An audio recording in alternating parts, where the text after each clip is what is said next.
बसंत पंचमी क्यों मनाई जाती है? विद्या की देवी बनने की अद्भुत कहानी। दोस्तों, जय श्री कृष्णा। बसंत पंचमी का नाम आते ही मन में पीले पुष्प, सरस्वती वंदना और विद्या का पावन भाव जाग उठता है। लेकिन क्या आप जानते हैं कि ये पर्व केवल ऋतु परिवर्तन या पूजा तक सीमित नहीं है। बसंत पंचमी के पीछे छिपी है सृष्टि के आरंभ से जुड़ी गूढ़ कथाएं, माँ सरस्वती के ज्ञान स्वरूप बनने का रहस्य और वे लोक परंपराएं जिनमें इस दिन दो बिन्नों द्वारा सुहागिन महिलाओं को सुहाग दिया जाता है। आखिर बसंत पंचमी क्यों मनाई जाती है? माँ सरस्वती कैसे बनी विद्या और ज्ञान की अधिष्ठात्री देवी, और इस पर्व का स्त्री सौभाग्य से क्या संबंध है? इस दिन तुलसी पूजन का क्या महत्व है और छात्रों के लिए ये दिन कैसे बहुत खास है? आज इस वीडियो में हम बसंत पंचमी से जुड़े इन सभी रहस्यों को विस्तार से उजागर करेंगे, पौराणिक मान्यताओं से लेकर लोक विश्वासों तक। इसीलिए वीडियो को अंत तक जरूर देखें, क्योंकि अंत में आपको ऐसे तथ्य जानने को मिलेंगे जो इस पर्व को और भी विशेष बना देंगे।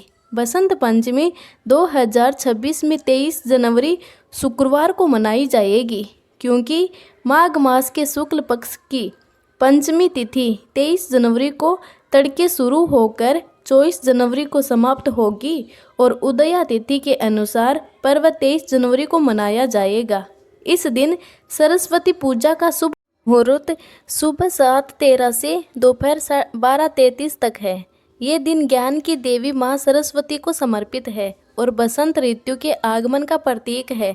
बसंत पंचमी का पावन पर्व सनातन संस्कृति में केवल ऋतु परिवर्तन का संकेत नहीं, बल्कि आत्मा के भीतर सुप्त ज्ञान को जागृत करने वाला एक दिव्य महापर्व है, क्योंकि यही वह शुभ दिवस है जब माघ शुक्ल पंचमी की पुण्य तिथि पर जगत जननी माँ सरस्वती का अवतरण हुआ और सृष्टि को वाणी, विवेक, विद्या तथा चेतना का अमूल्य वरदान प्राप्त हुआ।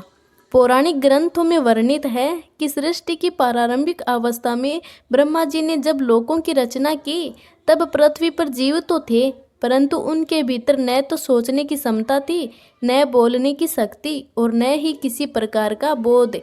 चारों ओर एक अजीब सी निर्वता और जड़ता व्याप्त थी, मानो जीवन होते हुए भी जीवन का सार अनुपस्थित हो। तब ब्रह्मा जी ने अत्यंत चिंतित हुए और उन्होंने सृष्टि में चेतना का संचार करने के लिए गहन तप किया। उसी तपस्या के फलस्वरूप उनके कमंडल से एक दिव्य तेज प्रकट हुआ, जो धीरे धीरे एक अलौकिक स्वरूप में परिणित हो गया।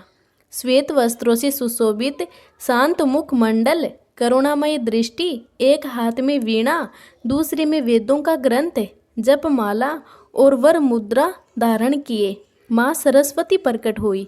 जैसे ही माँ ने वीणा के तारों को स्पर्श किया, वैसे ही ओंकार की प्रथम ध्वनि गूंजी, दिशाएं जाग उठी, नदियाँ कलकल करने लगी, पवन में मधुरता भर गई और जीवों के हृदय में विचार, वाणी और समझ की शक्ति उत्पन्न हो गई। तभी से माँ सरस्वती को विद्या, बुद्धि, वाणी, संगीत और समस्त कलाओं की अधिष्ठात्री देवी के रूप में पूजा जाने लगा। बसंत पंचमी का ये पर्व प्रकृति से भी गहरे रूप में जुड़ा हुआ है, क्योंकि इसी समय धरती पीले रंग के सरसों के फूलों से सज जाती है, खेतों में नई फसल लहलाने लगती है, वृक्षों पर कोमल कोंपलें फूट पड़ती हैं और संपूर्ण वातावरण में एक नई ऊर्जा, उत्साह और सर्जन का भाव दिखाई देने लगता है। ये पीला रंग केवल सौंदर्य का प्रतीक नहीं, बल्कि ज्ञान, वैराग्य, आशा और चेतना का प्रतीक माना गया है। इसीलिए इस दिन पीले वस्त्र पहनने, पीले पुष्प अर्पित करने और पीले रंग के व्यंजन भोग में अर्पित करने की परंपरा है। शास्त्रों में कहा गया है कि बसंत पंचमी के दिन किया गया विद्या आरंभ जीवन भर फलदायी होता है। इसी कारण बच्चों को पहली बार अक्षर ज्ञान देने की परंपरा इसी दिन निभाई जाती है। मान्यता है कि इस दिन माँ सरस्वती स्वयं साधक की जीवा पर विराजमान होकर उसकी वाणी को मधुर उसकी बुद्धि को तीक्ष्ण और उसके विवेक को शुद्ध करती है। भक्ति मार्ग में ये भी कहा गया है कि जो व्यक्ति इस दिन अहंकार, आलस्य और अज्ञान को त्याग कर सच्चे हृदय से माँ सरस्वती की आराधना करता है, उसके जीवन से भ्रम, भय और मानसिक अंधकार स्वतः दूर हो जाता है। क्योंकि विद्या केवल पुस्तकों से नहीं बल्कि माँ की कृपा से प्राप्त होती है। बसंत पंचमी का आध्यात्मिक संदेश अत्यंत गूढ़ है। जैसे शीत ऋतु की कठोरता के बाद बसंत की कोमलता आती है, वैसे ही मानव जीवन में अज्ञान, क्रोध और मोह के बाद ज्ञान, शांति और भक्ति का आगमन होना चाहिए। इसी कारण इस दिन संगीत साधना, शास्त्र अध्ययन, लेखन और मौन साधना का विशेष महत्व गया है। क्योंकि माँ सरस्वती केवल बोलना ही नहीं सिखाती बल्कि सही समय पर मौन का महत्व भी समझाती है। सरस्वती वंदना, कुंदेदु, तुषार, हार, धवला का प्रत्येक शब्द साधक के अंतर्मन में कंपन उत्पन्न करता है और चेतना को शुद्ध करता है, जिससे मनुष्य सत्य, सदाचार और धर्म के मार्ग पर अग्रसर होता है। इस प्रकार बसंत पंचमी केवल एक पर्व नहीं बल्कि ये जीवन को सही दिशा देने वाला वह दिव्य अवसर है जो हमें स्मरण कराता है कि धन, पद और बल से पहले विद्या और विवेक का होना आवश्यक है। क्योंकि जहाँ माँ सरस्वती का वास होता है वहाँ अज्ञान टिक नहीं पाता और जहाँ ज्ञान का प्रकाश होता है वहाँ जीवन स्वयं भक्ति, सेवा और सृजन का उत्सव बन जाता है।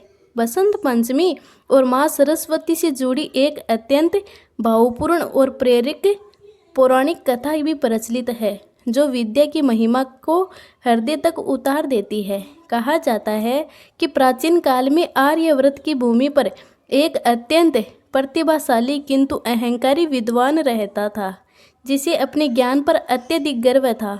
वह शास्त्रों का ज्ञाता था, वाद विवादों में अपराज्य था और स्वयं को संसार का सबसे बड़ा पंडित मानता था। किंतु उसके ज्ञान में भक्ति और विनम्रता का पूर्ण अभाव था।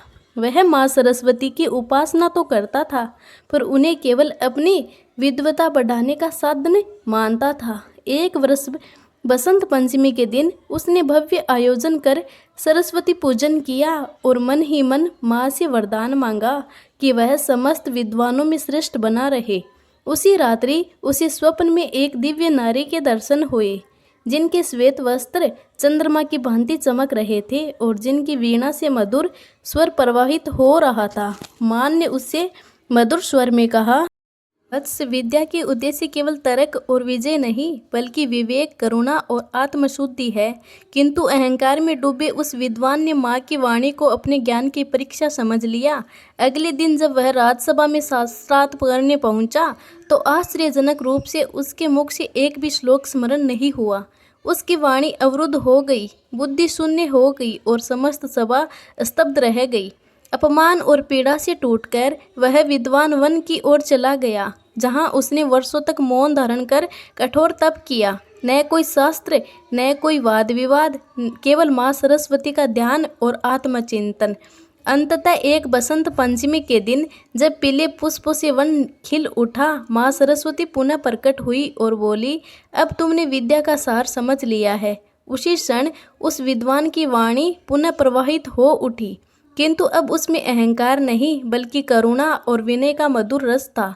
तभी से यह मान्यता प्रचलित है कि बसंत पंचमी के दिन माँ सरस्वती केवल बुद्धि ही नहीं बल्कि विवेक भी प्रदान करती है और जो व्यक्ति इस दिन सच्चे मन से अहंकार त्याग कर उनकी आराधना करता है वही सच्चा विद्वान बनता है। क्योंकि माँ सरस्वती उसी हृदय में वास करती है जहाँ ज्ञान के साथ भक्ति और विद्वता के साथ विनम्रता का निवास हो। बसंत पंचमी के पावन दिन माँ सरस्वती के साथ साथ माता तुलसी की पूजा भी विशेष महत्व माना गया है। लोक मान्यताओं के अनुसार इसी दिन सुहागिन महिलाएं दोबिन से सुहाग ग्रहण करती है। ऐसा विश्वास है कि यदि बसंत पंचमी के दिन कोई सुहागन स्त्री दोबिन से सुहाग लेती है तो उसे अखंड सौभाग्यवती होने का आशीर्वाद प्राप्त होता है। इस दिन विद्या की देवी माँ सरस्वती की पूजा की जाती है और साथ ही सुहागन महिलाएं माता तुलसी की भी विधि विधान से आराधना करती है। मान्यता है कि यदि इन दिन स्त्रियां अपने पति की लंबी आयु और सुखमय दाम्पत्य जीवन की कामना करते हुए दोबिन से सुहाग लेती है तो उनका ये व्रत सफल माना जाता है। हिंदू धर्म के अनुसार बसंत पंचमी के दिन महिलाओं को प्रातः सूर्योदय से पूर्व उठकर स्नान करना चाहिए। स्वच्छता का ध्यान रखते हुए पीले रंग के वस्त्र धारण करने चाहिए और इसके बाद माँ सरस्वती तथा माता तुलसी की पूजा करनी चाहिए। पूजा के समय माता तुलसी को पीले रंग की चूड़ियाँ, पीले वस्त्र, पीला सिंदूर और सुहाग का सामान अर्पित करना चाहिए। साथ ही पीले रंग का भोग या कोई मीठा पदार्थ चढ़ाकर अपने पति की लंबी आयु और अच्छे जीवन की प्रार्थना करनी चाहिए। ऐसा माना जाता है कि जब दोबिन अपनी मांग का सिंदूर सुहागन स्त्रियों को देती है तो उससे उनके सुहाग की आयु बढ़ती है। हिंदू परंपरा में वसंत पंचमी और कन्या के विवाह के समय दोबिन से सुहाग लेना अत्यंत शुभ माना गया है। इस परंपरा से जुड़ी एक पौराणिक कथा शिव शक्ति से संबंधित मानी जाती है। कथा के अनुसार एक घर में 3 स्त्रियां रहती थी, माँ, बेटी और बहू। उनके घर एक साधु नियमित रूप से भिक्षा लेने आया करता था। वह बहू को दूधो नहाओ पूतो फलो का आशीर्वाद देता, जबकि बेटी को धर्म बढ़े गंगा स्नान कहकर आशीर्वाद देता था। माँ को ये बात खटकने लगी और एक दिन उसने साधु से पूछ लिया कि वह बेटी को ऐसा आशीर्वाद क्यों देता है। तब साधु ने बताया कि उसकी बेटी का सुहाग खंडित है। माँ ने उपाय पूछा तो साधु ने कहा कि यदि बेटी किसी धोबिन की सेवा करे या उसके गदा बांधने के स्थान की सफाई करे तो ये दोष समाप्त हो सकता है। इसके बाद बेटी ने धोबिन के गदा बांधने वाले स्थान की नियमित रूप से सफाई करनी शुरू कर दी। जब धोबिन ने कारण पूछा तो लड़की ने सारी बात सच सच बता दी। ये सुनकर धोबिन ने कहा कि उस पर उसका आशीर्वाद हमेशा बना रहेगा और जब भी उसका विवाह हो उसे अवश्य बुलाया जाए। समय आने पर लड़की का विवाह हुआ। उस समय धोबिन का पति गंभीर रूप से बीमार था, फिर भी निमंत्रण पाकर वह विवाह में आशीर्वाद देने पहुंची। फेरों के समय धोबिन ने अपनी मांग का सिंदूर लेकर लड़की की मांग में भर दिया और उससे अखंड सौभाग्यवती होने का आशीर्वाद दिया। जब धोबिन घर लौटी तो उसने देखा कि उसके पति की मृत्यु हो चुकी थी। तब उसने विवाह में मिले पूरे 108 टुकड़े किए, शिव शक्ति की आराधना की और पीपल के वृक्ष की 108 बार परिक्रमा की। इसके बाद उसने अपनी तर्जनी उंगली काटकर उससे निकले रक्त को अर्पित किया। शिव शक्ति की कृपा से उसका पति पुनः जीवित हो उठा। तभी से ये परंपरा चली आ रही है कि यदि कोई कन्या विवाह के दिन या वसंत पंचमी के अवसर पर धोबिन से सुहाग लेती है तो उसे अखंड सौभाग्य का आशीर्वाद प्राप्त होता है। बसंत पंचमी खास तौर पर पहली बार कलम हाथ में लेने वाले छोटे बच्चों के लिए विद्या अनुष्ठान का दिन है। इस दिन घर में बड़े बुजुर्गों छोटे बच्चों के हाथ में पहली बार कलम पकड़ाते हैं और बच्चा उस दिन पहली बार अक्षर लिखता है। यदि आपके घर में बच्चे हैं या ऐसे छात्र हैं जो परीक्षा की तैयारी कर रहे हैं तो कुछ खास उपाय उनके लिए अत्यंत लाभकारी सिद्ध हो सकते हैं। बसंत पंचमी के दिन छात्रों को सुबह नहा धोकर पूजा करने के पश्चात ओम ए सरस्वती नमः मंत्र का जाप 108 बार करना चाहिए। ऐसा करने से छात्र को बुद्धि और एकाग्रता का आशीर्वाद मिलता है और उसका फोकस बढ़ता है। इस दिन छात्रों को या कुंदेदु तुषार हार धवला या शुभ्र वस्त्रावृता या वीणा वरदंड मंडिता करा या श्वेत पद्मासना इस श्लोक का पाठ अवश्य करना चाहिए। ऐसा करने वाले छात्र परीक्षा में अच्छा प्रदर्शन करते हैं। इससे उनका फोकस बढ़ता है और स्मरण शक्ति तेज होती है। बसंत पंचमी के दिन छात्रों को अपनी किताब, कॉपी, पेंसिल और पढ़ाई का सारा सामान माँ सरस्वती के चरणों में रखना चाहिए।